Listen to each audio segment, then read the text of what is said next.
రాఖీ పౌర్ణమి ఎప్పుడు అని చెప్పి నన్ను అందరూ అడుగుతున్నారు. ప్రతి ఒక్కరికి చెప్తున్నాను, అందరికీ షేర్ చేయండి, మీరు తెలుసుకోండి.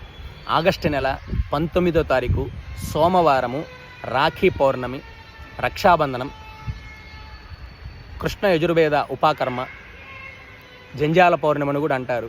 బ్రాహ్మణులందరూ కూడా జంజాలు మార్చుకుంటారు, జంజాల పౌర్ణమి అని కూడా అంటారు. గాయత్రి అమ్మవారి యొక్క జయంతి ఆ రోజు. చాలా అంటే చాలా విశేషమైనటువంటి రోజు సోమవారము పౌర్ణమి కలిసి రావడం, అది శ్రావణ మాసంలో. ప్రతి ఒక్కరూ కూడా ఈశ్వరుని ఆ రోజు శివాలయానికి వెళ్ళి శివుడికి అభిషేకం చేసుకోండి చక్కగా. ఎందుకంటే పౌర్ణమి సోమవారము చాలా విశేషము. శ్రవణ నక్షత్రంతో కూడుకుంది కాబట్టి, వెంకటేశ్వర స్వామి వారి యొక్క జన్మ నక్షత్రం కాబట్టి ఆ రోజు వెంకటేశ్వర స్వామి వారి ఆలయానికి వెళ్ళి స్వామివారికి అభిషేకము అర్చనలు చేయించుకోండి. ఎందుకంటే చాలా విశేషమైనటువంటి రోజు రక్షాబంధనం. అది ఆగస్టు 19 సోమవారం. చెల్లెళ్ళందరూ కూడా అన్నలకి రాఖీ కడతారు.